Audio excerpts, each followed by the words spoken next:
The morning sun cast long shadows across the Navy SEAL training compound in Coronado, California. Sarah Chin adjusted her tactical vest one final time as she stood outside the briefing room. At 28, she had already made a name for herself in military intelligence, but today would test everything she had learned over the past decade. Inside the briefing room, 301 of America's elite Navy SEALs waited. The air was thick with testosterone and skepticism. These were men who had survived Hell Week, who had completed impossible missions in the darkest corners of the world, and who had never been defeated by anyone outside their brotherhood. Today, they were being told that a woman would demonstrate advanced combat techniques to them. Commander Jake Morrison stood at the front of the room, his weathered face showing the strain of the morning's events. He had received orders from the Pentagon just 48 hours ago. A new combat specialist would be arriving to showcase revolutionary fighting techniques that could save lives in the field. What he hadn't expected was for that specialist to be a petite Asian American woman who looked like she belonged in a college classroom rather than a battlefield. "Listen up," Morrison's voice cut through the murmur of conversation. "Today we have a special demonstration. Sarah Chin will be showing us some new close-quarters combat techniques that intelligence suggests could give us an edge in urban warfare scenarios." The room erupted in barely contained laughter and whispered comments. Sergeant Mike Rodriguez, a veteran of 3 tours in Afghanistan, shook his head and muttered to his teammate, "What's next? Are they going to send us a kindergarten teacher to show us how to use finger paints for camouflage?" Sarah had heard it all before. Every military base, every training facility, every briefing room had been the same. Men who saw her credentials on paper respected her intelligence work, but when they met her in person, they saw only what she appeared to be, a small woman in a world built for giants. But Sarah carried secrets that these men couldn't imagine. Born to a family of martial arts masters in San Francisco's Chinatown, she had begun training before she could properly walk. Her grandfather, Master Chin Wei, had been a legend in underground fighting circles across Asia. He had taught her not just how to fight, but how to turn an opponent's strength against them, how to read body language like a book, and how to end conflicts before they truly began. Her journey to this moment had been anything but easy. After graduating from MIT with degrees in both computer science and psychology, Sarah had enlisted in the military against her family's wishes. They had wanted her to use her brilliant mind in safer ways, perhaps as a researcher or professor. But Sarah had felt a calling to serve, to use her unique skills to protect others. Her first assignment in military intelligence had been in Iraq, where she had spent 18 months gathering information in some of the most dangerous areas of Baghdad. It was there that she had first encountered the limitations of traditional military training when faced with unconventional threats. Traditional soldiers, no matter how well trained, often struggled against fighters who didn't follow conventional rules of engagement. Sarah had developed her own methods, combining her martial arts background with modern tactical training and psychological warfare techniques. She had successfully completed 23 high-risk missions, many of them solo operations where traditional teams would have failed. Her success rate was unprecedented, but it had also made her enemies within the military establishment. Colonel Richard Hayes had been watching Sarah's career with growing resentment. A old-school military man with 30 years of service, he believed that women had no place in combat roles.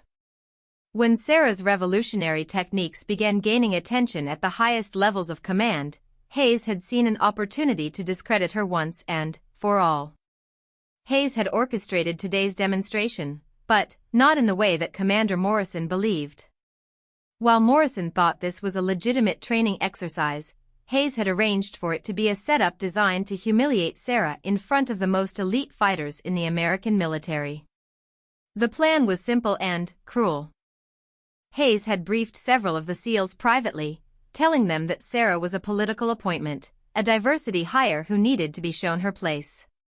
He had encouraged them to be aggressive in their sparring, to show no mercy, and to demonstrate that real combat was no place for women, regardless of their credentials on paper. As Sarah entered the briefing room, she could feel the waves of hostility washing over her. She had faced this before, but never on such a scale. 301 pairs of eyes examined her with expressions ranging from amusement to outright contempt. She stood barely 5 feet 4 inches tall and weighed perhaps 120 pounds. In her simple black tactical outfit, she looked even smaller among these giants of warfare. "Ma'am," said Sergeant Rodriguez, his tone dripping with false respect, "with all due respect, are you sure you're in the right place? The yoga class is probably down the hall." The room erupted in laughter. Sarah remained perfectly still, her expression unchanged. She had learned long ago that showing emotion in these situations only made things worse. Instead, she studied the room, reading the body language of each man, categorizing threats and identifying the leaders of the group. Commander Morrison looked embarrassed. "That's enough," he barked, but Sarah could see that he too had doubts about the wisdom of this demonstration. "It's all right, Commander," Sarah said, her voice calm and clear. "I understand their skepticism. I've faced it before." She walked to the center of the room, her movements fluid and confident despite the hostile environment. "My name is Sarah Chen. I've spent the last 5 years developing combat techniques that have proven effective in real-world situations against opponents much larger and stronger than myself. Today, I'd like to share some of these techniques with you." "Yeah, right," called out Petty Officer First Class Tom Bradley from the back of the room. "Lady, I've been doing this for 15 years. I've fought insurgents, terrorists, and enemy soldiers across 3 continents. What could you possibly teach us?" Sarah turned toward Bradley's voice, her dark eyes meeting his across the crowded room. "I could teach you how someone half your size could put you on the ground in under 10 seconds, she replied simply. The room fell silent. Bradley was 6 feet 3 inches of solid muscle, a veteran whose reputation for hand-to-hand combat was legendary even among the SEALs. The challenge had been issued, and every man in the room knew it. Colonel Hayes, watching from the observation deck above, smiled to himself. This was going even better than he had planned.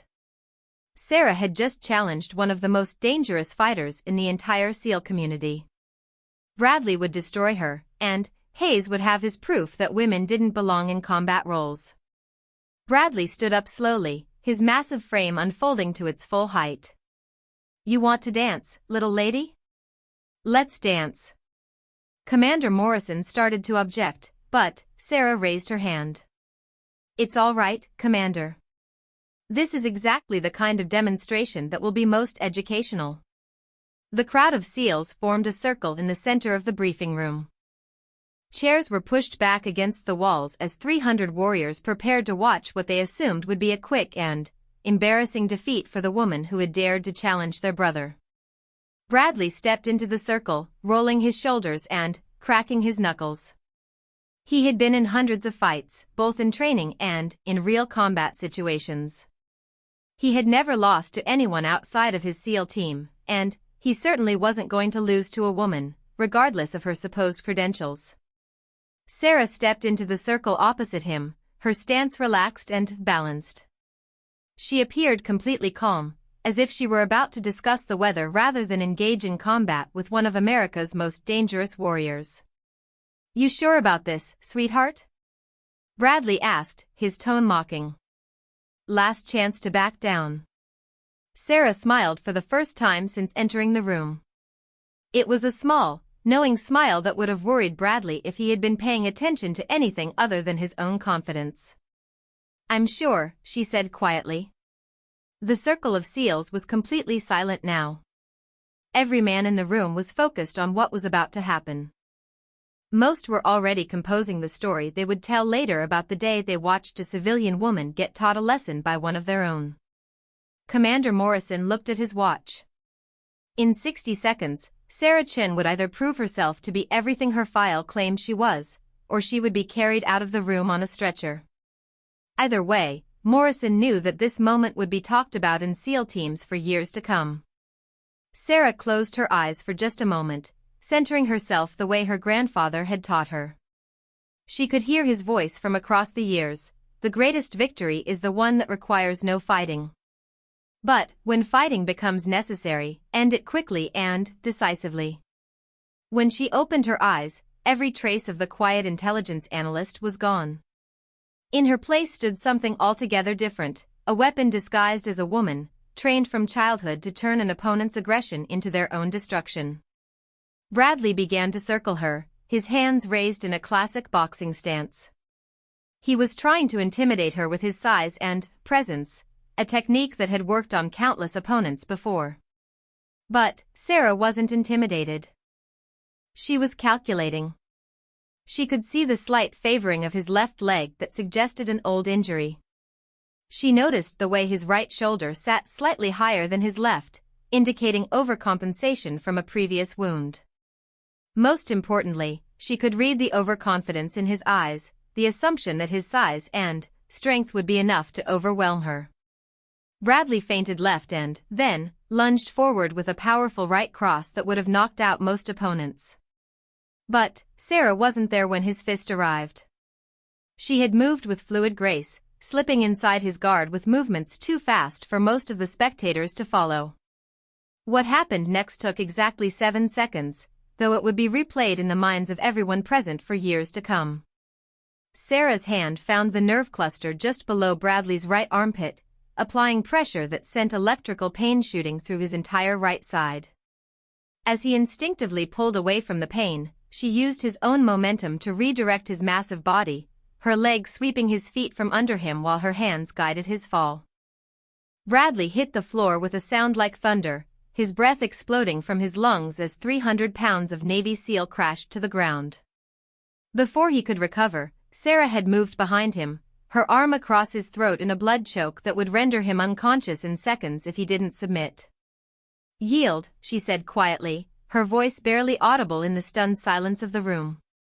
Bradley struggled for a moment, his training telling him to fight, his pride refusing to accept what had just happened. But the pressure on his carotid arteries was precise and inexorable. He could feel consciousness beginning to slip away. "I yield," he gasped. Sarah released him immediately and stepped back, offering her hand to help him to his feet. Bradley accepted it, his face a mixture of confusion and grudging respect. The room remained absolutely silent. 301 elite warriors stood frozen in disbelief at what they had just witnessed. The woman they had dismissed as a political appointment had just defeated one of their best fighters with a display of skill that none of them had ever seen before. Commander Morrison was the first to find his voice. "How?" he asked simply. Sarah straightened her tactical vest and looked around the room at the faces staring back at her. The mockery was gone now, replaced by something she had rarely seen in rooms full of military men: genuine respect. Traditional military combatives are designed for soldiers fighting other soldiers, she explained, her voice carrying clearly in the silent room. But, in modern warfare, we often face opponents who don't follow traditional rules. Street fighters, insurgents, terrorists, they use different techniques, different strategies. To defeat them, we need to understand their methods and develop counters that work regardless of size or strength differential. Sergeant Rodriguez, who had made the comment about yoga class, raised his hand tentatively. "Ma'am, with respect, what you just did, that wasn't in any manual I've ever read." Sarah nodded. "That's correct, Sergeant. What I just demonstrated combines traditional martial arts with modern understanding of human physiology and psychology. It's not about overpowering your opponent. It's about understanding them better than they understand themselves." Colonel Hayes, watching from above, felt his plan crumbling around him. This wasn't the humiliation he had orchestrated. Somehow, the woman had turned his trap into a triumph. But Hayes wasn't finished yet. He activated his radio. "Send in Team Alpha," he said quietly. In another part of the compound, 5 men received the signal they had been waiting for. These weren't regular SEALs. They were Hayes' personal specialists, men who were willing to do whatever was necessary to preserve what Hayes saw as the natural order of things. They had been told that Sarah Chen was a security threat, someone whose growing influence threatened the very foundations of military readiness. As they made their way toward the briefing room, Sarah continued her explanation to the captivated audience of SEALs. The technique I just used exploited 3 weaknesses that Petty Officer Bradley displayed, she said, gesturing to Bradley, who was listening intently despite his recent defeat. First, he relied too heavily on his reach advantage, which left him vulnerable to someone willing to fight inside his guard. Second, he underestimated his opponent, which meant he wasn't prepared for unconventional attacks. Third, he focused on offense without adequately protecting his own vulnerabilities. One of the younger SEALs raised his hand. But, ma'am, in a real fight situation, wouldn't multiple opponents just overwhelm someone using these techniques? Sarah smiled again, that same small, knowing expression that had preceded Bradley's defeat. That's an excellent question. The techniques I've developed are specifically designed to work against multiple opponents. In fact, they're often more effective when facing several attackers because you can use their own aggression and numbers against them. The doors to the briefing room burst open, and Hayes' 5 specialists stormed in. They wore full combat gear and moved with the coordinated precision of a special operations team. The lead man, Sergeant First Class Rick Campbell, pointed directly at Sarah. "Sarah Chen, you're under arrest for suspected espionage and treason," he announced loudly. The room erupted in confusion. Commander Morrison stepped forward. "What the hell is the meaning of this, Campbell?" "This is a training exercise authorized by the Pentagon." Campbell ignored Morrison, his focus entirely on Sarah. "Ma'am, you need to come with us immediately." Sarah remained perfectly calm, though her mind was racing. She recognized what was happening. This wasn't a legitimate arrest. Hayes was making his final play, using his authority and the confusion of the moment to discredit her permanently. "I see," she said quietly. "And what evidence do you have for these charges?" Campbell's response was to reach for his sidearm, a move that sent shock waves through the room of SEALs. Drawing a weapon during a training exercise was unthinkable, a violation of every protocol they held sacred. "Evidence will be determined later," Campbell said, his hand now resting on his pistol grip. "Right now, you're coming with us." The room had gone dead silent again, but this time the silence was dangerous. 300 SEALs watched as their training exercise transformed into something altogether different. They could sense that something was very wrong, but they were caught between conflicting authorities and uncertain loyalties. Sarah looked around the room, reading the situation with the same precision she had used to defeat Bradley. She could see the confusion in Morrison's eyes, the growing suspicion among the SEALs, and the dangerous tension that was building toward violence. "Gentlemen," she said, addressing the room at large, "it appears that some people are very threatened by the idea that a woman might be able to teach them something new." Campbell's face flushed red. "That's enough out of you. Let's go." He moved toward her, his hand still on his weapon. His 4 teammates spread out behind him, attempting to surround her in the center of the circle. Sarah remained motionless until Campbell was almost within arm's reach. Then, she spoke, her voice carrying clearly to every corner of the room. "I want everyone here to remember what happens next. This isn't about gender or politics or military tradition. This is about men so threatened by the possibility of change that they're willing to destroy their own integrity to prevent it." Campbell lunged for her arm, intending to force her to the ground and cuff her hands behind her back. It was a move he had performed hundreds of times before on uncooperative suspects. But Sarah Chen was not an uncooperative suspect. She was a weapon that had been perfectly disguised as a victim. What happened next would be talked about in military circles for decades to come. In front of 300 and one of America's most elite warriors, Sarah Chen demonstrated why she had been called the wrong woman to mess with. The real fight was about to begin. Campbell's hand closed on empty air where Sarah's arm had been a split second before. She had moved with such fluid grace that it seemed almost supernatural to the watching SEALs. But Sarah's movement wasn't supernatural, it was the result of 20 years of training and 5 years of real-world application in the most dangerous places on Earth. As Campbell overextended himself reaching for her, Sarah stepped inside his guard and delivered a precise strike to the median nerve cluster in his wrist. The impact sent electric pain shooting up his arm, and his hand involuntarily released its grip on his sidearm. Before he could react, Sarah had swept his legs and used his own forward momentum to send him crashing into 2 of his teammates. The remaining 2 members of Campbell's team rushed her simultaneously, believing that numbers would overwhelm her. They were wrong. Sarah had spent 18 months in Iraq facing insurgents who attacked in groups, who used improvised weapons, and who didn't follow any of the civilized rules of military engagement. She had learned to read group dynamics, to identify the leader, and to create chaos within enemy formations by eliminating key targets in precise sequence. The first attacker came from her left, a massive sergeant named Williams who thought his size would intimidate her. Sarah waited until he committed to his attack, then dropped low and swept his ankle while simultaneously driving her elbow into the nerve cluster behind his knee.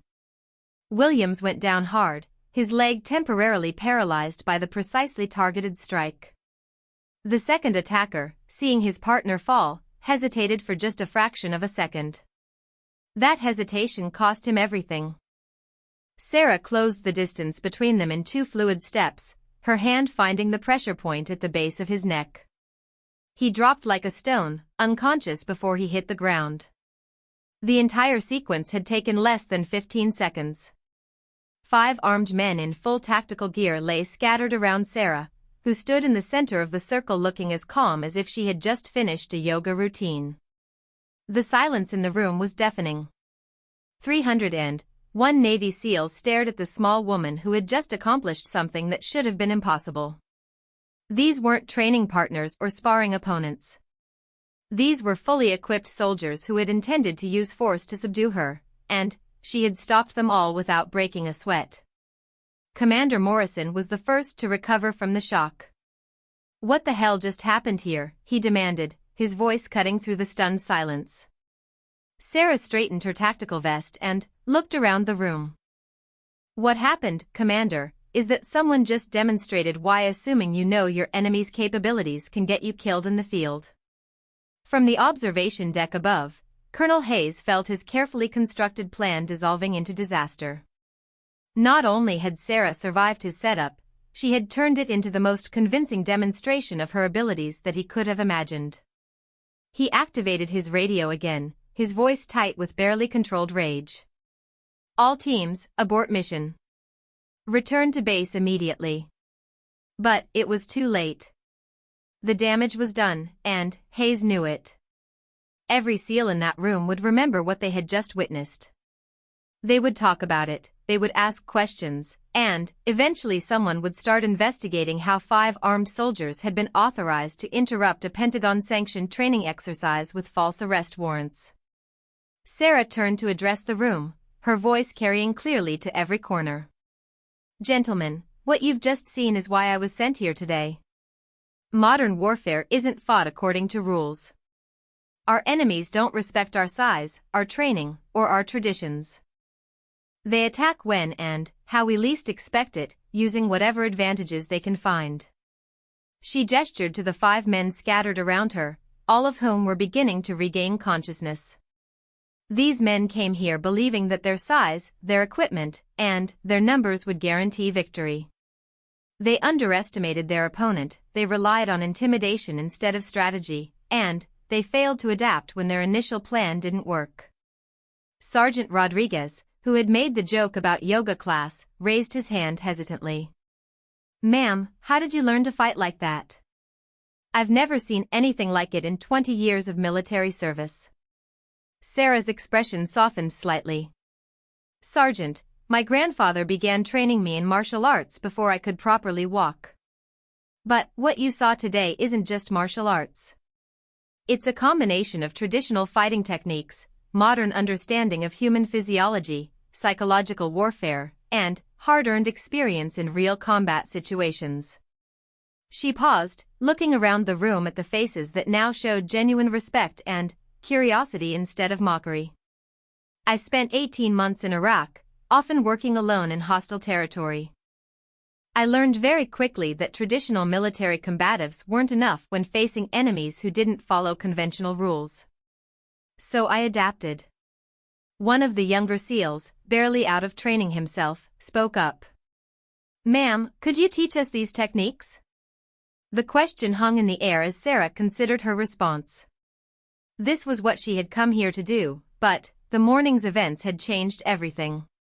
What was supposed to be a simple demonstration had become something much more significant. "That depends," she said finally, "on whether your leadership is actually interested in learning new ways to keep you alive in the field, or whether they're more concerned with maintaining traditions that might get you killed." Commander Morrison stepped forward. "Ma'am, I think I speak for every man in this room when I say we're very interested in learning anything that might give us an advantage in combat situations." Sarah nodded. "Then, let's continue with the demonstration. But, first, let's address what just happened here." She walked over to Campbell, who was sitting up and rubbing his wrist where she had struck the nerve cluster. "Sergeant Campbell, would you mind telling everyone why you and your team were ordered to interrupt this training exercise?" Campbell looked up at her with a mixture of pain and grudging respect. "Ma'am, we were told you were a security risk. Colonel Hayes briefed us that you had been compromised and needed to be detained for questioning." "And, did Colonel Hayes provide any evidence for these charges?" Campbell shook his head. "No, ma'am. We were told to act on his authority and that evidence would be presented later." Morrison's face darkened.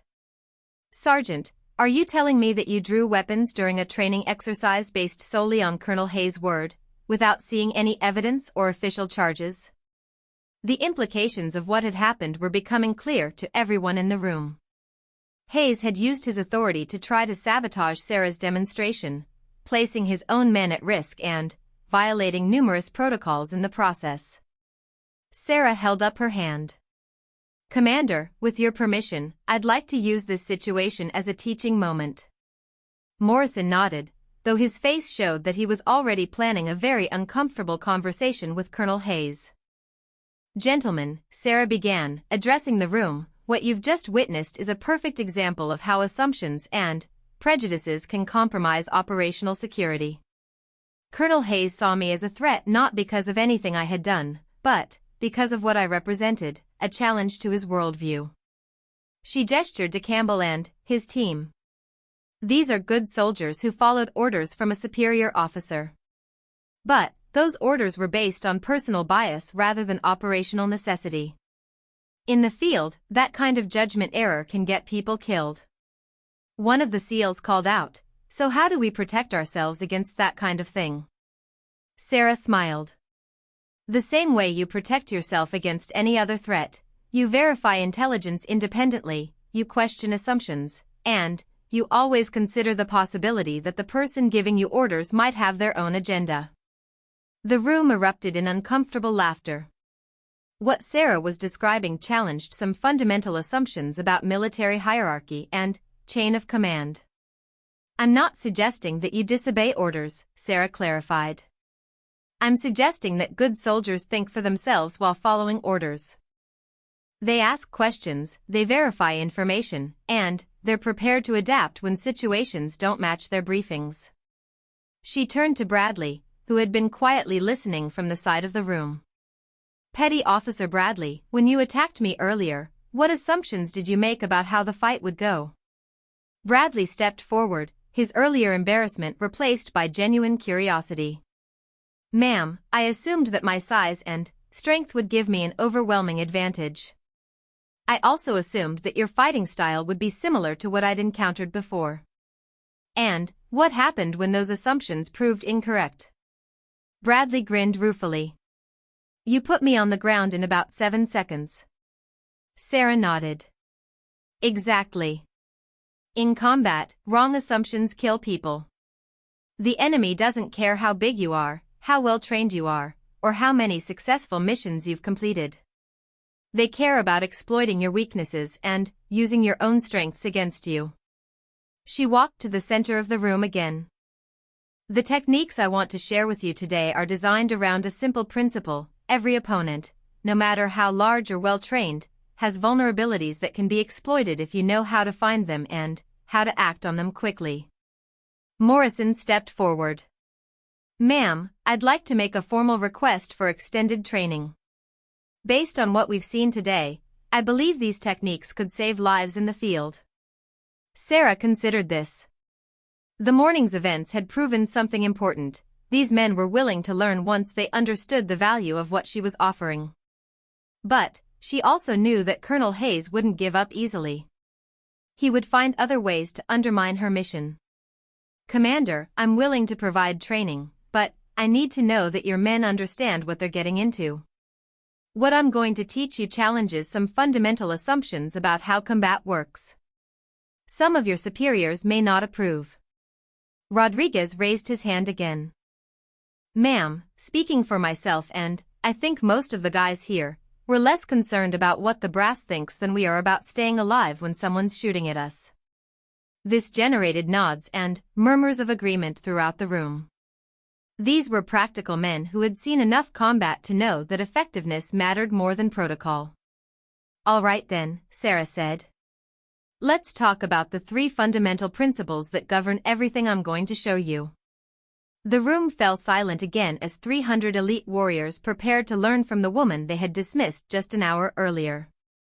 First principle: size and strength are advantages, but they're not decisive advantages. Every large, strong person has learned to rely on those attributes, which means they often neglect other aspects of combat effectiveness. Speed, precision, and tactical thinking can overcome raw power if they're applied correctly. She gestured to Bradley. Petty Officer Bradley is an excellent fighter with outstanding training.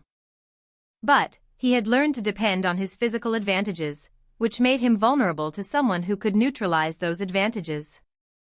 Second principle: most people, including well-trained fighters, have predictable patterns of behavior.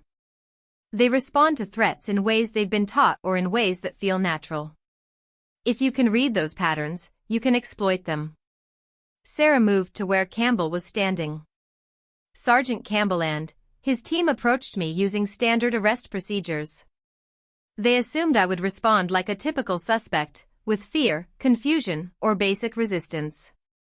When I responded differently, they weren't prepared to adapt." Third principle: combat is as much about psychology as it is about physical technique. If you can control the mental aspect of a fight, you can often win before the physical confrontation even begins. One of the SEALs raised his hand. "Ma'am, can you give us an example of how that works?" Sarah looked around the room. "Actually, I can demonstrate. I need a volunteer who's willing to attack me with intent to actually win, not just to go through the motions." Several hands shot up immediately. After the morning's demonstrations, everyone wanted to test themselves against the woman who had just redefined their understanding of combat effectiveness. Sarah pointed to a tall, lean SEAL in the back of the room. What's your name?" "Petty Officer Jackson, ma'am. 15 years in the teams, instructor in close-quarters combat." "Perfect. Jackson, I want you to attack me with whatever technique you think will be most effective. Don't hold back, don't worry about hurting me, just try to win." Jackson moved to the center of the room with the confident stride of a man who had never lost a fight. At 6 feet 2 inches and 190 pounds of lean muscle, he had the build of a professional athlete. More importantly, he had the tactical intelligence that came with 15 years of special operations experience.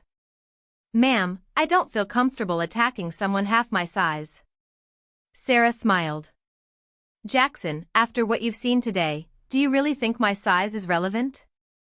Jackson considered this, then nodded. "You're right. If you can take down Campbell and his team, you can handle whatever I've got." The crowd formed a circle again, but this time the atmosphere was different. Instead of expecting to see Sarah humiliated, they were genuinely curious about how she would handle Jackson's attack. Sarah stood in the center of the circle, completely relaxed. Jackson, before you attack, I want you to tell everyone what you're planning to do. Jackson looked confused.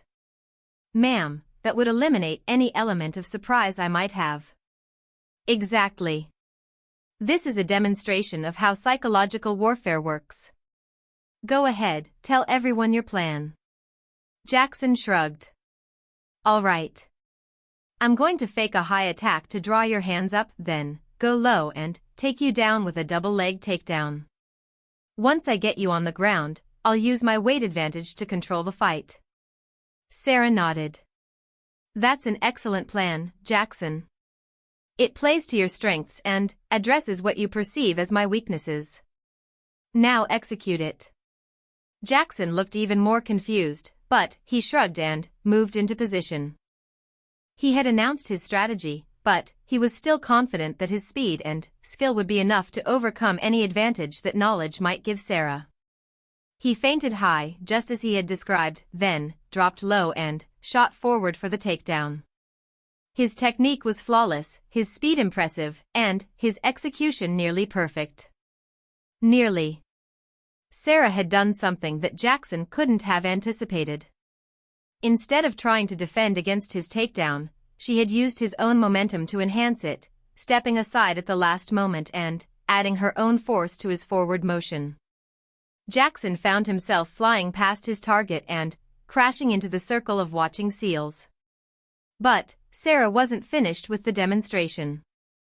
As Jackson rolled to his feet, she was already moving, not to attack him but to position herself between him and his most likely avenue of retreat.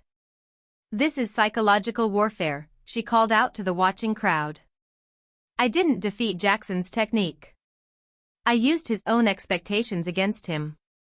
He told me exactly what he was going to do, and I let him do it while ensuring that it would work against him instead of for him. Jackson stood up, rubbing his shoulder where he had impacted with his teammates. Ma'am, how did you know I would overshoot like that? Because, Jackson, you're a good soldier who follows through on your commitments. When you committed to that takedown, you were going to complete it regardless of whether the target was still there. All I had to do was make sure I wasn't where you expected me to be when you got there. The room was absolutely silent as the implications of what they had just seen sank in. Sarah had defeated Jackson not with superior physical technique, but with superior tactical thinking. This is what I mean by psychological warfare, Sarah continued. In most fights, people react instinctively to what they think is happening. But if you can control what they think is happening, you can control their reactions. Morrison stepped forward. Ma'am, this is incredible, but how do we train for something like this? How do we teach our people to think this way? Sarah looked around the room at the faces that were now showing genuine enthusiasm for learning. These were warriors who had spent their entire careers perfecting their craft, and they recognized innovation when they saw it. Commander, that's exactly what I'm here to show you. But, first, I think we need to address the elephant in the room. She gestured toward the observation deck where Colonel Hayes had been watching. The deck was empty now, but everyone knew he would be back with reinforcements.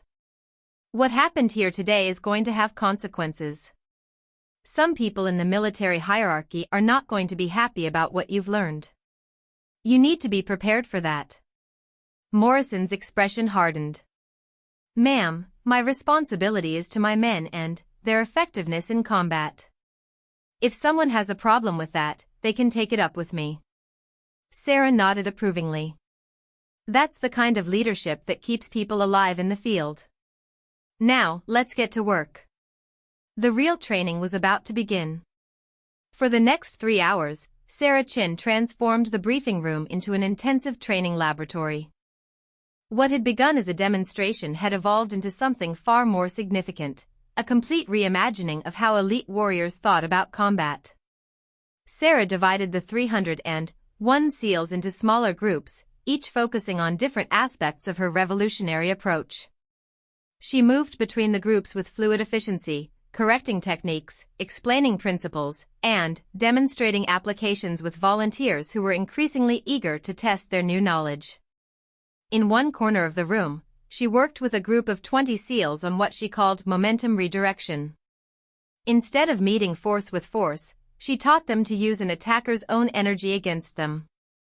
The human body is essentially a complex machine, she explained to Sergeant Rodriguez, who was serving as her demonstration partner. When someone attacks you, they're committing energy in a specific direction with a specific intent. If you can redirect that energy while maintaining control of the direction, you can turn their strength into your advantage. Rodriguez threw a powerful right cross, the same type of punch that had been his bread and butter in hundreds of combat situations. But, instead of blocking or dodging, Sarah used a technique that seemed almost magical to the watching warriors. She stepped slightly inside the punch's path, used her left hand to guide Rodriguez's wrist past her head, and simultaneously applied pressure to his elbow that hyperextended his arm and sent him spinning past her. The key, she explained as Rodriguez recovered his balance, is timing and precision. Rodriguez committed 180 pounds of body weight to that punch. I didn't try to stop that momentum, I redirected it while adding my own force in the same direction he was already moving. Rodriguez shook his head in amazement. Ma'am, I've been throwing punches for 25 years, and I've never seen anything like that. How do you develop that kind of precision? Sarah smiled. Practice, Sergeant. Lots and lots of practice. But also understanding. You have to study how the human body moves, how joints work, how balance is maintained. When you understand the mechanics, you can find the leverage points. Across the room, another group was learning about what Sarah called pattern recognition and exploitation. She had noticed that most fighters, even highly trained ones, relied on a relatively limited set of techniques and responses. By learning to read these patterns quickly, a smaller fighter could predict and counter an opponent's actions. Petty Officer Jackson, still smarting from his earlier defeat, was working with this group. Ma'am, you said that I'm predictable, but I've been varying my techniques for 15 years. How can you read patterns that quickly? Sarah gestured for him to attack her again. Jackson, throw any combination you want. Make it as unpredictable as possible. Jackson nodded and began a complex series of strikes, a left jab to set up a right cross, followed immediately by a low kick and, then, a takedown attempt. It was a fluid, well-practiced combination that had served him well in countless training sessions and real-world encounters. Sarah dealt with each element of the combination effortlessly, but, more importantly, she called out each attack before Jackson executed it. Jab to set up the cross, she said as she slipped past his left hand. Cross with full commitment, she continued, redirecting his right hand. Low kick to off balance, she added, checking his leg with her knee. Takedown attempt to capitalize on the disruption, she finished, sprawling back to avoid his grappling attempt. Jackson stood up, breathing hard and looking frustrated. How? I didn't telegraph those moves. I've practiced that combination thousands of times. Jackson, you didn't telegraph the individual moves, but you telegraphed the pattern. Your body language told me you were preparing for a complex combination. Your stance shifted slightly to accommodate the leg kick. Most importantly, your eyes betrayed the sequence you were planning. She turned to address the group. This is what I mean by pattern recognition. Every fighter has habits, preferences, and tells that reveal their intentions. The key is learning to read these signs quickly enough to act on them. One of the younger SEALs raised his hand. But, ma'am, if everyone has patterns, don't you have them too? How do we avoid being predictable ourselves? Sarah nodded approvingly. Excellent question. The answer is that you deliberately cultivate unpredictability. You train yourself to be comfortable with multiple responses to any given situation. You practice breaking your own patterns before someone else can exploit them. Meanwhile, a third group was learning about pressure points and nerve strikes. This was perhaps the most technical aspect of Sarah's system, requiring precise anatomical knowledge and exact targeting. Petty Officer Bradley, who had been the first to experience Sarah's techniques firsthand, was proving to be an excellent student in this area. "Ma'am, when you hit that spot on my arm earlier, it felt like electricity. How does that work?" Sarah guided his hand to the pressure point she had struck. "Bradley, the human nervous system is essentially an electrical network. Certain points along that network are vulnerable to disruption. If you apply pressure or impact to these points in the right way, you can cause temporary paralysis, intense pain, or even unconsciousness." She demonstrated on a volunteer, showing the exact hand position and angle of attack needed to target the median nerve cluster. The beauty of nerve strikes is that they're not dependent on physical strength. A precise strike to the right location will have the same effect regardless of whether it's delivered by a heavyweight boxer or a 90-pound woman. Bradley practiced the technique under Sarah's guidance, his large hands surprisingly gentle as he learned to locate the tiny target areas. "This is incredible," he muttered. "Why didn't anyone teach us this stuff before?" Sarah's expression grew serious. "Because, Bradley, most military training is designed around the assumption that you'll be fighting other soldiers who follow similar rules and use similar techniques. But modern warfare often involves asymmetric conflicts against opponents who don't follow any rules at all." As the training progressed, Sarah noticed something interesting happening in the room. The initial skepticism had completely disappeared, replaced by an intense focus and enthusiasm that she rarely encountered. These men understood the value of what they were learning, and they were throwing themselves into it with the same dedication they brought to all their training. But Sarah also noticed something else: they were being watched. Through the windows of the briefing room, she could see figures moving in the corridors outside. Colonel Hayes hadn't given up. He was gathering reinforcements, building a case, preparing for another assault on Sarah's credibility and mission. Commander Morrison noticed her attention shifting to the windows. "Problem, ma'am?" Sarah lowered her voice. "Commander, I think we're about to have company. Colonel Hayes doesn't seem ready to accept this morning's outcome." Morrison's face darkened. "Ma'am, this is my facility and these are my men. Hayes has already overstepped his authority once today. Commander, with respect, Hayes has more rank and more connections than you do. He can make this situation very difficult for everyone involved." Morrison considered this, then turned to address the room. "Listen up. We're going to continue this training, but I want everyone to be aware that we may face some interference from outside this command. Anyone who has a problem with learning techniques that might save lives in the field can leave now." Not a single SEAL moved toward the door. If anything, the warning seemed to increase their determination to absorb as much knowledge as possible while they had the chance. Sarah felt a surge of respect for these warriors. They understood that they were caught in the middle of a larger conflict about the future of military training, and they were choosing to stand with innovation over tradition. "All right then," she said, raising her voice to address the entire room. "Let's talk about multiple opponent scenarios. This is where traditional military training really breaks down, and where these new techniques become essential." She gestured for several volunteers to join her in the center of the room. "In Iraq, I once faced 7 insurgents in a narrow alley. Traditional thinking would suggest that 7 against 1 are impossible odds, especially when the one is significantly smaller than any of the 7. The volunteers arranged themselves around her in a rough circle, just as the insurgents had done in that Baghdad alley 5 years earlier. But multiple opponent situations have their own dynamics. If you understand those dynamics, you can turn numbers from a disadvantage into an advantage." Sarah began to move, her voice continuing the explanation even as she demonstrated with fluid action. "First principle of multiple opponent combat: control the geometry. Don't let them surround you completely.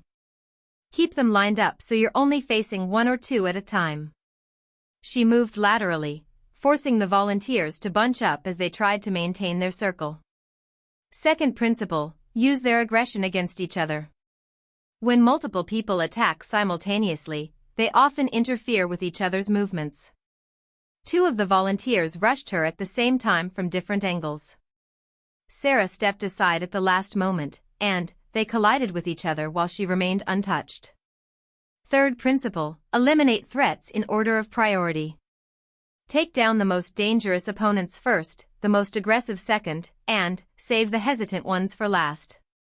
She demonstrated each principle with clinical precision, showing how a single fighter could systematically dismantle a group of attackers by understanding group psychology and using superior tactics. The watching SEALs were mesmerized. Many of them had faced multiple opponent scenarios in real combat, and they had survived through superior firepower, backup, or sheer luck. Sarah was showing them how to survive through superior technique and tactical thinking. "Ma'am," called out one of the volunteers after Sarah had finished the demonstration, "this is exactly the kind of situation we face in urban combat. How long does it take to master these techniques?" Sarah considered the question carefully. The basics can be learned in a few weeks of intensive training. True mastery takes years. But even the basics can save your life if you understand the principles behind them. At that moment, the doors to the briefing room burst open again. This time, Colonel Hayes entered personally, accompanied by two full squads of military police and a handful of senior officers that Sarah didn't recognize. Hayes strode into the center of the room, his face red with anger and his voice carrying the authority of 30 years in uniform. "This unauthorized training session is hereby terminated. Miss Chen, you are under arrest for conducting unsanctioned military training and for assaulting military personnel." The room fell silent, but it was a different kind of silence than before. This time, 301 SEALs stood ready to defend the woman who had just revolutionized their understanding of combat effectiveness. Commander Morrison stepped forward, placing himself between Hayes and Sarah. "Colonel, this training session was authorized by the Pentagon. Miss Chen is here under direct orders from the Secretary of Defense." Hayes smiled coldly. "Commander, those orders have been rescinded due to security concerns. Miss Chen's background investigation has revealed questionable associations that make her a risk to national security." Sarah remained perfectly calm, though she knew that Hayes was lying. Her security clearance was current and had been thoroughly vetted just 6 months earlier. But she also knew that Hayes had the bureaucratic machinery to make his lies stick, at least temporarily. "Colonel Hayes," she said, her voice carrying clearly through the room, "what specific security concerns have been raised about my background?" Hayes' smile widened. "That information is classified, Miss Chen. But I can tell you that your frequent travel to China and your family's connections to foreign martial arts organizations have raised red flags with intelligence analysts." Sarah almost laughed. The frequent travel to China Hayes was referring to consisted of 2 vacation trips to visit her elderly grandmother. The family connections to foreign martial arts organizations was her grandfather's kung fu school in San Francisco's Chinatown. But she could see that Hayes' accusations were having an effect on some of the watching officers. In the post-9/11 military, anything that could be construed as a foreign connection was taken seriously, regardless of how ridiculous the accusation might be. "I see," Sarah said quietly. "And I suppose these security concerns weren't identified during my 18 months of service in Iraq, or during my 5 years of classified intelligence work, or during my most recent security review 6 months ago." Hayes' face flushed deeper. "Miss Chen, security concerns can emerge at any time. New information, new associations, new technologies that allow us to analyze old data in new ways." Sarah nodded as if she understood perfectly. But, inside, she was calculating odds and planning responses. Hayes was forcing a confrontation, and she needed to be ready for whatever came next. "Colonel," she said, "I assume you have proper arrest warrants this time? Unlike your earlier attempt through Sergeant Campbell?"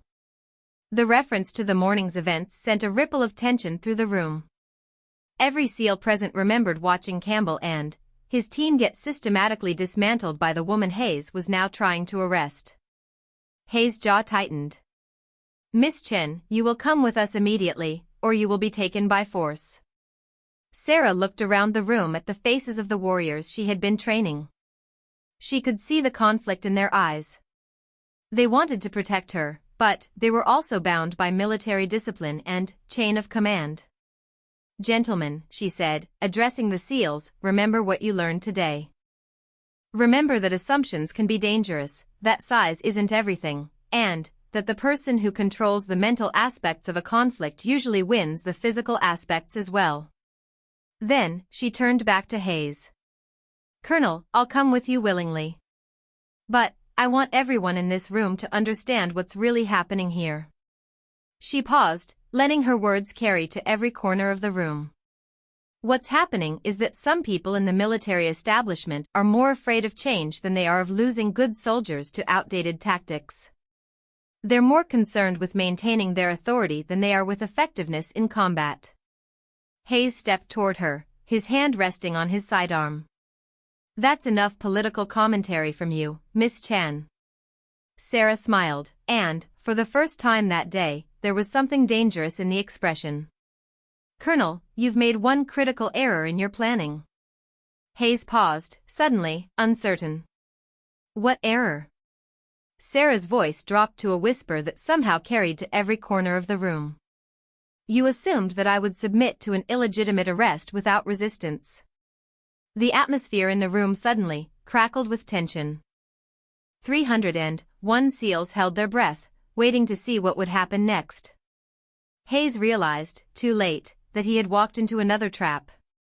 He was in a room full of warriors who had just seen Sarah defeat multiple opponents with ease, and he was threatening her with force while claiming she was a security risk based on transparently false accusations. Sarah took a step toward Hayes, her movements fluid and confident. Colonel, I'm going to give you one chance to walk out of here and pretend this never happened. You can file whatever reports you want, make whatever accusations you want, and I'll deal with them through proper channels. Hayes' hand tightened on his weapon. Miss Chen, you're threatening a superior officer. Sarah's smile widened. Colonel, I'm not threatening you. I'm educating you. You see, you've just made the same mistake that everyone else made today. You assumed that you knew what you were dealing with. The room was dead silent. Military police officers stood frozen, unsure whether they should be protecting Hayes from Sarah or protecting Sarah from Hayes. The watching SEALs were equally motionless, but their eyes were locked on Sarah with the intensity of predators watching prey. Colonel Hayes, Sarah continued, her voice still barely above a whisper, you've spent the last hour watching me defeat professional warriors with ease. You've seen me teach techniques that could revolutionize military training. You've watched me handle multiple opponents while barely breaking a sweat. She paused, letting the implications sink in.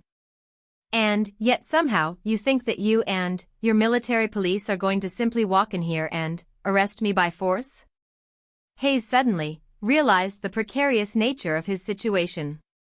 He was facing a woman who had just proven herself capable of defeating multiple armed opponents, and he was doing so in front of an audience that had every reason to question his motives and methods. Miss Chen, he said, his voice less certain than before, you're still under arrest. These men have their orders. Sarah nodded thoughtfully. I understand, Colonel. They have their orders. But, do those orders include assaulting a Pentagon-authorized instructor during an official training exercise? Do they include arresting someone based on fabricated security concerns? Do they include explaining to the Secretary of Defense why his special project was terminated by a colonel acting on personal prejudices? The questions hung in the air like bombs waiting to explode. Every person in the room understood that this confrontation had implications far beyond a simple arrest. Hayes realized that he had overplayed his hand, but he was too committed to back down now. Miss Chen, you will come with us. That's not a request. Sarah's expression grew deadly serious. Colonel Hayes, let me be very clear about something. I've spent 5 years in some of the most dangerous places on Earth, protecting assets, gathering intelligence, and eliminating threats to American interests. I've been shot at, bombed, tortured, and betrayed. I've survived because I'm very, very good at what I do." She paused, her dark eyes locked on Hayes' increasingly pale face. "What I do, Colonel, is neutralize threats to national security. The question you need to ask yourself is, what kind of threat do you represent?" The room erupted in chaos as everyone suddenly realized that the confrontation was about to turn violent. The tension in the room reached a breaking point as Colonel Hayes drew his sidearm, his face twisted with rage and desperation. The military police officers behind him followed suit, suddenly, transforming the training session into an armed standoff. Sarah remained perfectly still, her expression calm despite facing multiple weapons. She had been in similar situations before, in darker places than most of these men could imagine, and she had learned to read the subtle signs that preceded violence. "Colonel," she said quietly, her voice cutting through the chaos of shouted orders and clicking safeties, "you're about to make the biggest mistake of your career." Hayes' hand shook slightly as he aimed his weapon at her. "Miss Chen, you have threatened a superior officer and resisted lawful arrest. These men will use whatever force is necessary to subdue you." Commander Morrison stepped forward, his own weapon drawn but pointed at the floor. "Colonel Hayes, this has gone far enough. You're threatening a Pentagon-authorized instructor during an official training exercise. Stand down immediately. Stay out of this, Morrison." Hayes snapped. "This woman is a security threat, and I have the authority to neutralize her." The 301 SEALs in the room had become a powder keg of barely controlled tension. These were men who had sworn oaths to protect America and her interests, and they were watching their superiors turn weapons on each other over what appeared to be personal vendetta rather than legitimate security concerns. Sarah raised her hands slowly, appearing to surrender. But her grandfather's training had taught her that apparent surrender could be the most effective form of attack. "Gentlemen," she said, addressing the entire room, "you're about to witness something that will be talked about in military circles for decades to come. You're about to see what happens when prejudice and fear overcome professional judgment." Hayes' finger moved to the trigger. "That's enough out of you." What happened next occurred so quickly that many of the watching SEALs would later claim they never saw Sarah move. One moment she was standing with her hands raised in apparent surrender, the next moment Hayes was on the ground, his weapon flying across the room, and Sarah was behind him with his arm twisted in a submission hold that would break bones if she applied any more pressure. The entire sequence had taken less than 2 seconds. The military police officers started to react, but they froze when they realized that their commanding officer was now a human shield between them and their target. Any shot they took would risk hitting Hayes. "Here's what's going to happen," Sarah said calmly, her voice carrying clearly through the stunned silence. "Colonel Hayes is going to call off his men, we're going to have a civilized conversation about what's really happening here, and then everyone is going to go back to learning how to stay alive in combat situations." Hayes struggled against her grip, but quickly realized that any movement only increased the pressure on his hyperextended arm. "You're attacking a superior officer. This is treason." Sarah smiled coldly. "Colonel, what this is a demonstration of exactly what I've been teaching these men all day. You made assumptions about my capabilities, you relied on intimidation instead of strategy, and you failed to consider that your opponent might not respond according to your expectations." She addressed the military police officers without loosening her grip on Hayes. "Gentlemen, I want you to think very carefully about what you do next. Your commanding officer just drew weapons during an authorized training exercise based on fabricated charges. You can either be part of the solution or part of the problem." One of the MP sergeants lowered his weapon slightly.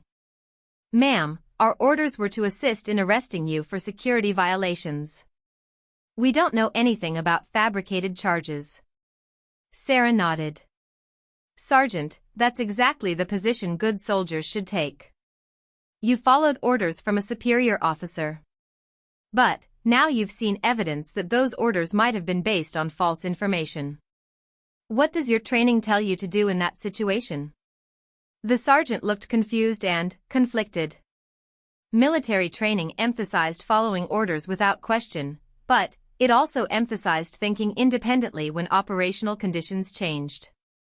Commander Morrison seized the moment.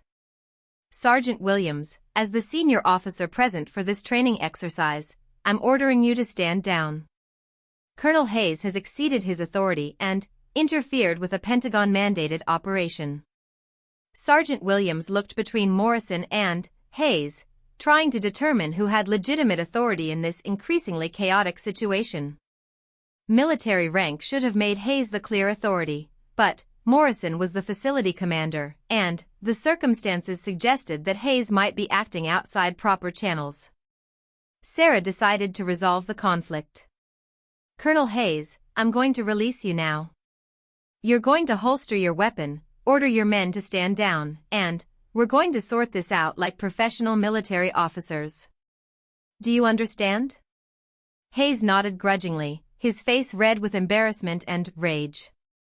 Sarah released her grip and stepped back, but she remained in a ready position that would allow her to respond instantly if Hayes tried anything else. Hayes rubbed his arm and glared at her with pure hatred. This isn't over, Chen. Actually, Colonel, it is, said a new voice from the doorway. Everyone in the room turned to see a tall, distinguished man in an expensive civilian suit walking into the briefing room. He was followed by two men in military dress uniforms that Sarah recognized as Pentagon staff officers. The civilian walked directly to the center of the room, his presence commanding instant attention despite his lack of military bearing. I'm Deputy Secretary of Defense Richard Carver. Colonel Hayes, you are hereby relieved of command pending a full investigation into your conduct. Hayes' face went white. Sir, I was acting on intelligence that suggested Miss Chin posed a security risk. Carver's expression was cold as ice. Colonel, the only intelligence we have regarding Miss Chin indicates that she's one of our most valuable assets. The security risk in this room appears to be you. He turned to address the assembled SEALs. Gentlemen, what you've witnessed today is exactly why we need Miss Chen's training. Traditional military thinking, when corrupted by personal bias and fear of change, can become a threat to operational effectiveness and national security. Carver gestured to Sarah. Miss Chen, please continue with the training. I'll be observing for the remainder of the session. Sarah nodded, but she could see that the morning's events had fundamentally changed the dynamics in the room. The SEALs were no longer just interested in her techniques, they were now personally invested in supporting her against institutional resistance. Hayes was escorted from the room by the Pentagon staff officers, his career effectively over. The military police officers, suddenly lacking clear authority, looked to Commander Morrison for guidance. Gentlemen, Morrison said, you're dismissed. Return to your regular duties. As the MPs filed out, Deputy Secretary Carver addressed the room. What happened here today represents everything that's wrong with institutional resistance to innovation. Colonel Hayes allowed personal prejudice to override professional judgment, and, in doing so, he endangered an operation that could save countless American lives. Sarah stepped forward. Sir, with your permission, I'd like to continue the training. The men have learned a great deal today, but there's still more they need to know. Carver nodded. Proceed, Miss Chen. I'm very interested to see what our elite warriors think of your methods. For the next 2 hours, Sarah continued the training with renewed intensity. The morning's events had proven her points about adaptation, assumptions, and unconventional thinking more effectively than any planned demonstration could have. She worked with small groups on advanced techniques, teaching them how to read micro-expressions that revealed an opponent's intentions, how to use environmental factors to their advantage, and how to maintain tactical awareness in chaotic situations. Petty Officer Bradley, who had been the first to experience Sarah's capabilities, had become one of her most enthusiastic students. Ma'am, this stuff is incredible. Why haven't we been training this way all along? Sarah paused in her demonstration to consider the question. Bradley, change is always difficult in large organizations. People become comfortable with familiar methods, even when those methods might not be optimal. It takes time to prove that new approaches are worth the risk of abandoning old ones. She gestured around the room. But, what you've seen today is proof that innovation can coexist with tradition. You're still SEALs, still elite warriors, still the best of the best. You're just adding new tools to your toolkit. Sergeant Rodriguez, who had started the day making jokes about yoga classes, raised his hand. Ma'am, how do we keep training in these techniques after you leave? This isn't the kind of thing we can learn from a manual. Sarah smiled. That's an excellent question, Sergeant. The Pentagon has authorized me to establish a permanent training program here at Coronado. I'll be working with a select group of instructors to ensure these techniques become part of standard SEAL training. The room erupted in enthusiastic approval. These men understood the value of what they were learning, and they wanted to ensure that future SEALs would have access to the same knowledge. Deputy Secretary Carver stepped forward. Miss Chin, based on what I've observed today, I'm authorizing the expansion of this program to other special operations units across all branches of service. Army Rangers, Air Force Special Operations, Marine Force Recon, everyone will have access to this training. Sarah felt a surge of satisfaction. This was what she had been working toward for 5 years, the integration of her revolutionary techniques into mainstream military training. It would save lives, increase operational effectiveness, and give American forces a decisive advantage in the unconventional conflicts that defined modern warfare. But she also knew that the battle wasn't over. Hayes might be gone, but he wasn't the only one who opposed change. There would be other Colonel Hayeses, other institutional barriers, other attempts to preserve the status quo regardless of cost. Sir, she said to Carver, expanding the program will require overcoming significant institutional resistance. What happened here today will happen again at other facilities. Carver's expression hardened. Miss Chen, what happened here today will serve as an object lesson for anyone else who thinks personal prejudice should override professional competence. Colonel Hayes' career is over. His actions will be used as a case study in how not to respond to innovation. He turned to address the SEALs. Gentlemen, you are now part of something revolutionary. You've learned techniques that could fundamentally change how special operations forces approach their missions. More importantly, you've learned to think differently about combat, about adaptation, and about the importance of remaining open to new ideas. Commander Morrison stepped forward. Sir, on behalf of my men, I want to thank Miss Chin for what she's shared with us today. This has been the most valuable training we've received in years. Sarah felt a warmth that she hadn't experienced in her 5 years of military service. For the first time, she had been not just accepted but genuinely embraced by the warriors she was trying to help. Gentlemen, she said, addressing the room one final time, remember that what you've learned today is just the beginning. True mastery of these techniques requires constant practice, constant learning, and constant adaptation. Don't let yourselves become comfortable with any single approach. She paused, looking around the room at the faces that had transformed from skepticism to respect to genuine enthusiasm.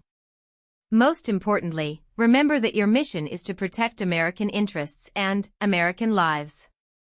Don't let anyone convince you that tradition is more important than effectiveness, or that familiar methods are always better than innovative ones.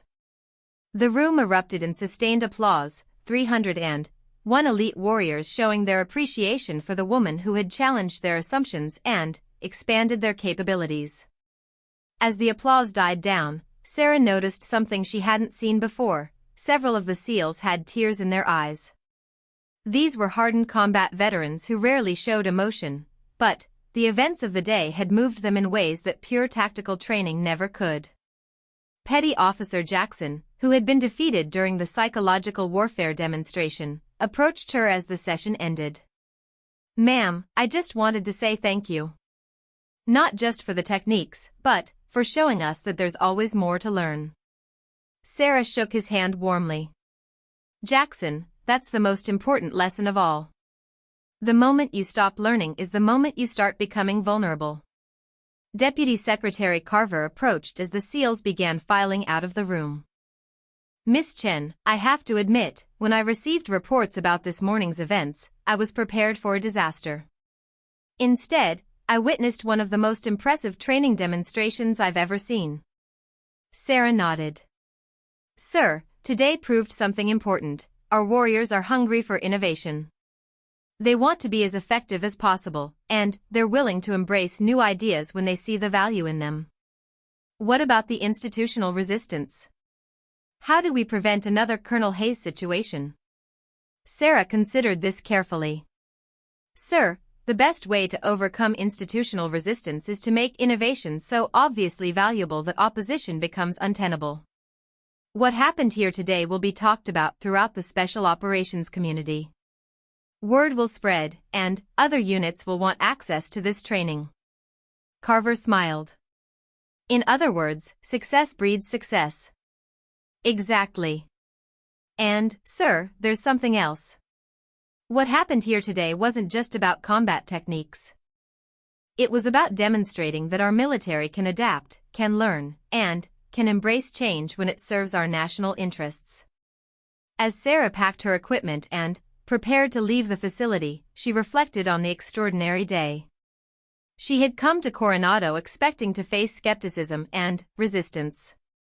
Instead, she had found warriors who were eager to learn and leaders who were willing to support innovation. But she also knew that the real work was just beginning. Establishing training programs, developing curriculum, training instructors, and overcoming institutional resistance would be a long-term challenge that would require sustained effort and unwavering commitment.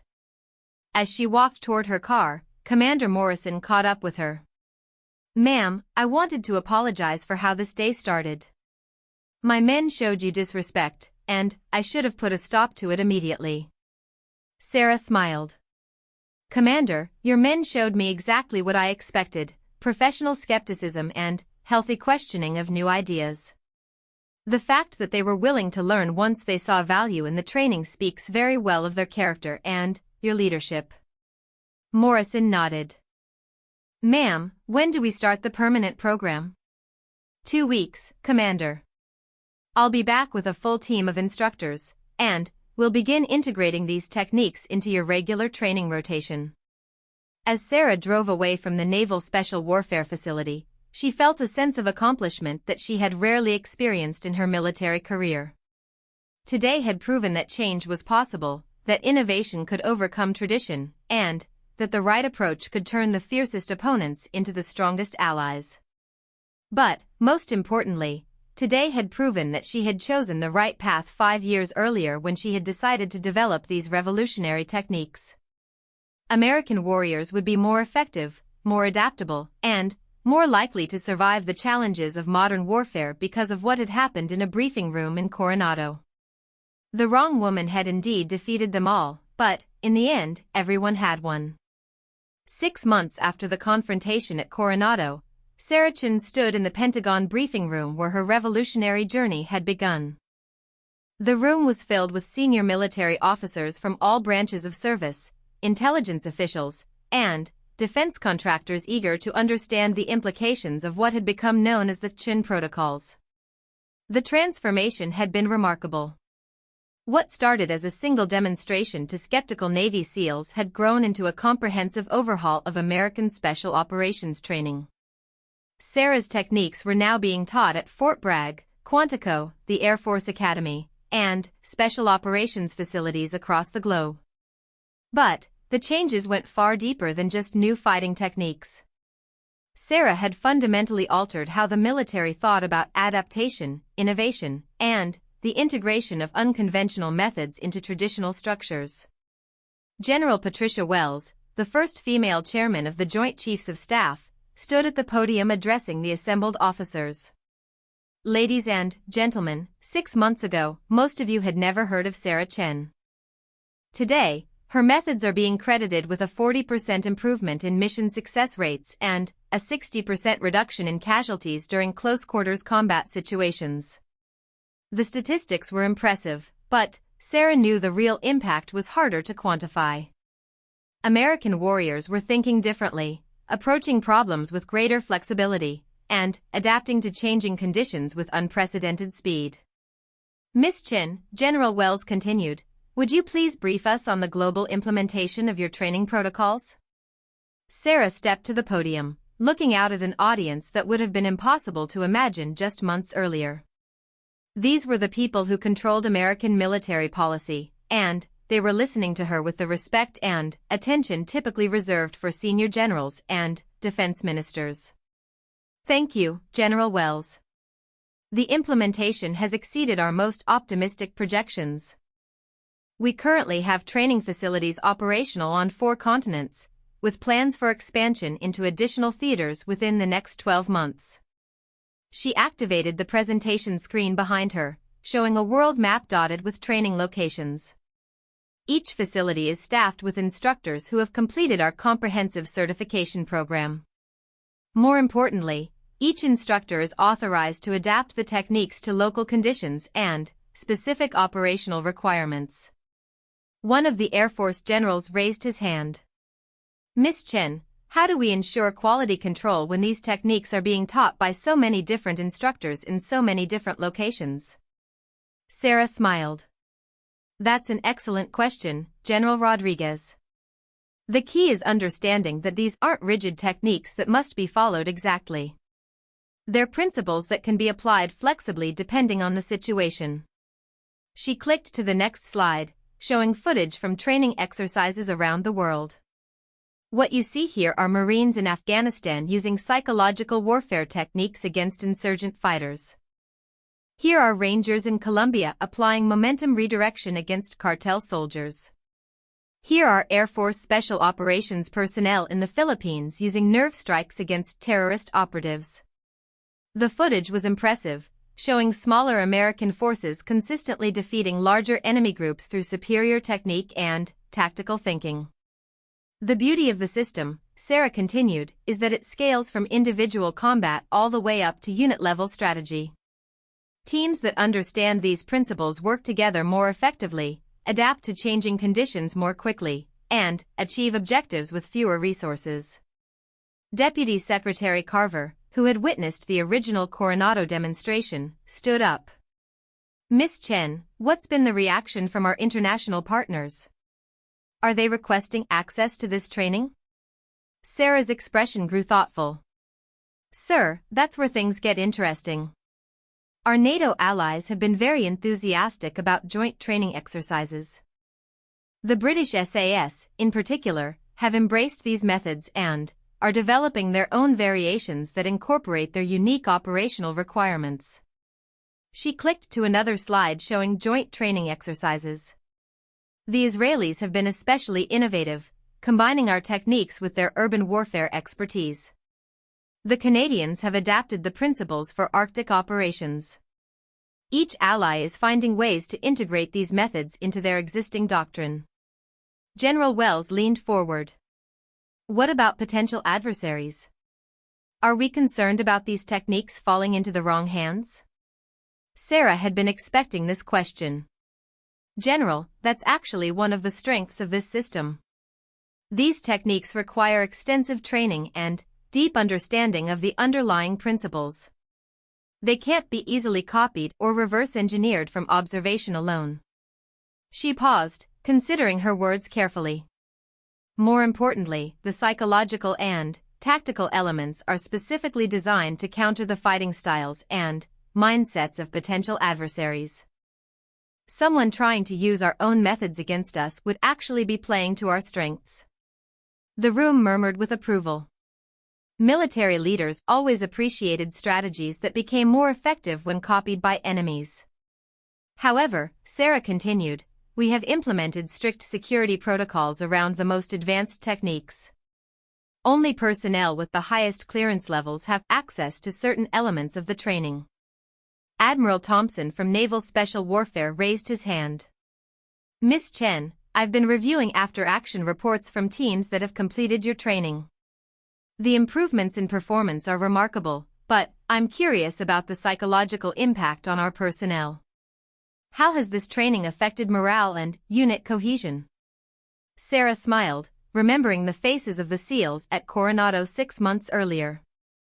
Admiral, that might be the most important aspect of the entire program. When warriors feel more confident in their abilities, when they believe they have every possible advantage, their overall effectiveness increases exponentially. She clicked to a new slide showing survey results from trained units. We've seen significant improvements in confidence levels, unit cohesion, and individual resilience. More importantly, we've seen a dramatic reduction in post-traumatic stress symptoms among personnel who have completed the training. The data was striking.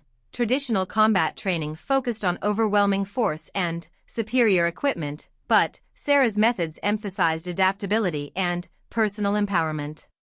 Warriors who felt capable of handling any situation were less likely to be traumatized by unexpected challenges. The psychological benefits extend beyond individual combat, Sarah continued. Teams that train together using these methods develop unprecedented levels of trust and coordination. They learn to think as a unit while maintaining individual flexibility. General Martinez from Army Special Operations leaned back in his chair. Miss Chen, let's talk about the bigger picture. How do you see these techniques affecting the nature of warfare itself? Sarah had been thinking about this question for months. The implications of her work extended far beyond individual combat techniques. General, I believe we're witnessing the beginning of a fundamental shift in how conflicts will be fought. Traditional military advantages, size of forces, quantity of equipment, technological superiority, will become less decisive as smaller, more adaptable units become capable of achieving objectives that previously required massive resources. She gestured to the world map still displayed behind her. We're already seeing this in various theaters. Small teams using these techniques are accomplishing missions that would have required company-sized forces just a year ago. Deputy Secretary Carver interjected. What does this mean for military budgeting and force structure planning? Sarah chose her words carefully. This was a political minefield that could affect funding and support for her programs. Sir, I believe it means we can achieve our strategic objectives more efficiently and with lower risk to personnel. Instead of deploying large conventional forces, we can use smaller, highly trained units that are capable of adapting to any situation they encounter. The room fell silent as the implications sank in. Sarah was essentially arguing for a complete restructuring of how America projected military power around the world. General Wells broke the silence. Miss Chen, what you're describing sounds like a revolution in military affairs. Are you confident that these methods will prove effective against near-peer adversaries with advanced capabilities? Sarah had anticipated this question as well. The techniques that worked against insurgents and terrorists might face different challenges when confronting modern militaries with sophisticated training and equipment. General, that's exactly why we've been conducting exercises with our most advanced allies. We've tested these techniques against opponents who use similar equipment and training to potential adversaries. The results have been consistently positive. She clicked to footage from a recent exercise. This shows a joint training operation with German Special Forces. Our personnel, using the new techniques, achieved all objectives while the opposing force, using traditional methods, failed to complete their primary mission. The footage was dramatic, small American teams moving through complex terrain, adapting to changing conditions, and systematically neutralizing larger opposing forces through superior tactics rather than superior firepower. But, Sarah continued, the most important factor isn't the techniques themselves. It's the mindset they create. Warriors who have learned to think adaptively, to question assumptions, and to find unconventional solutions to conventional problems will be effective regardless of what challenges they face. Admiral Thompson nodded approvingly. Miss Chen, based on what we've seen today, I'm recommending that these techniques become mandatory training for all special operations personnel across all branches." The other military leaders murmured agreement. 6 months earlier, such a recommendation would have been impossible to imagine. Now, it seemed like an obvious necessity. General Wells stood up. "Miss Chen, on behalf of the Joint Chiefs of Staff, I want to thank you for your service and your innovation. You've given American forces a decisive advantage that will save countless lives and enhance our ability to protect national interests around the world." Sarah felt a surge of emotion as she looked around the room at the faces that now showed nothing but respect and appreciation. The journey from that skeptical briefing room in Coronado to this moment of institutional acceptance had been filled with challenges, but it had also proven that innovation could triumph over tradition when it served the greater good. "Thank you, General Wells. But I want to emphasize that this is just the beginning. The techniques we've developed will continue to evolve as we learn from real-world applications and as new challenges emerge." She paused, thinking about the future implications of her work. "The most important thing we can do is maintain our commitment to adaptation and learning. The moment we become comfortable with any set of methods is the moment we become vulnerable to opponents who are willing to innovate." As the briefing concluded and the senior officers began filing out, several approached Sarah privately with questions about specific applications and implementation challenges. The enthusiasm was genuine and widespread. Deputy Secretary Carver was the last to approach her. "Miss Chen, I have to admit, 6 months ago I wasn't sure we were making the right decision supporting your work. Today, I'm convinced we've witnessed one of the most significant advances in military effectiveness in decades." Sarah shook his hand warmly. "Sir, the credit belongs to the warriors who were willing to embrace these new methods. Innovation without implementation is just theory. What's next for you? Where do you see this program going?" Sarah looked out the window at the Pentagon courtyard, where she could see military personnel from all branches walking purposefully to their various duties. Many of them would soon be training in techniques that had started with her grandfather's wisdom in a San Francisco martial arts studio. "Sir, I want to establish a permanent research and development center focused on continuous innovation in military training and tactics. We can't become complacent with our current success. Our adversaries are studying what we do, learning from it, and developing countermeasures." Carver nodded. "You have the full support of this office for whatever resources you need." As Sarah left the Pentagon that evening, she reflected on the extraordinary journey that had brought her to this point. She thought about her grandfather, who had taught her that true strength came from understanding rather than force. She thought about the SEALs at Coronado who had been willing to learn from someone they initially dismissed. She thought about Colonel Hayes, whose opposition had ultimately strengthened her position by demonstrating the dangers of institutional resistance to beneficial change. Most of all, she thought about the countless American warriors who would benefit from the training programs now spreading around the world. Young soldiers, sailors, airmen, and Marines who would return home safely because they had learned to think differently about combat and adaptation. The drive back to her apartment took her through the streets of Washington, D.C., past monuments to military heroes who had served in earlier eras when warfare followed more predictable patterns. Sarah wondered what those heroes would think of the changes she had helped bring about. She suspected they would approve. Throughout history, the most successful military leaders had been those who were willing to abandon failed methods and embrace new approaches when circumstances demanded change. Sarah's phone buzzed with a message from Commander Morrison at Coronado. "Ma'am, thought you'd like to know that Bradley just completed his instructor certification. He's teaching your techniques to the next class of SEALs. They're as skeptical as we were 6 months ago, but Bradley knows how to handle skeptics now." Sarah smiled as she read the message. The cycle was continuing. Former skeptics were becoming advocates, and the techniques that had once seemed revolutionary were becoming standard operating procedure. But Sarah knew that the real revolution wasn't in the specific techniques she had developed.